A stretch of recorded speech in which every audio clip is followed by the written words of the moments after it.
On va voir du coup Google Tag Manager. Du coup, bon, je vais pas faire une très très grosse vidéo, mais sachez que la plupart du temps, on va avoir besoin de ces trois outils-là, hein, variable, déclencheur et balise. Donc vous pouvez cliquer dessus. En gros, dès que vous aurez fait une balise, c'est parce que vous aurez eu besoin d'un déclencheur et sûrement d'une variable. Donc, si je regarde ici au niveau des déclencheurs, voilà, il n'y a rien. On peut en créer des nouveaux, et pareil au niveau des variables, il y a des variables qui existent déjà, hein, qui sont présentes ici, et on peut en créer. Donc en général, on en crée une pour Google Analytics.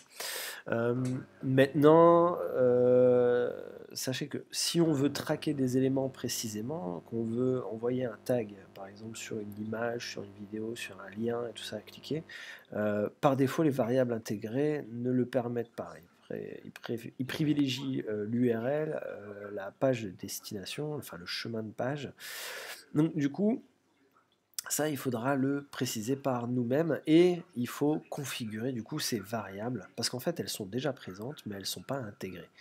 Donc ici on peut voir les variables en fonction des pages, on peut voir les variables utilitaires par exemple contenant un ID, contenant une version, un numéro aléatoire, un HTML ID. Bref, pareil aussi au niveau des erreurs et nous voilà, ça va être intéressant, c'est au niveau du clic. Vous voyez, au fur et à mesure que je suis en train de cliquer, c'est en train de me rajouter des variables.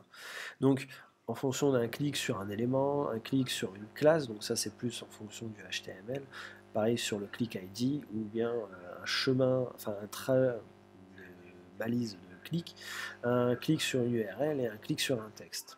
On a les mêmes éléments au final qui se retrouvent pour le formulaire, comme ça on peut traquer si un formulaire a bien été rempli, et aussi les vidéos qui peuvent être intéressantes et le défilement. Hein. Donc ici par exemple, ouais, est-ce que la vidéo a été regardée, combien de pourcentage a été regardé, et au niveau des défilements, est-ce que les personnes ont bien regardé la page jusqu'en bas ou pas, donc ça ce sont des choses aussi qu'on peut activer. Voilà. Donc c'est vraiment important de préciser ça parce que en général, ces variables vont être utilisées pour créer nos balises et ainsi de suite.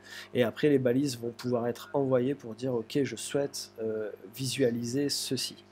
Donc c'était juste une petite parenthèse pour dire et voilà. La fin nulle quoi. Voilà.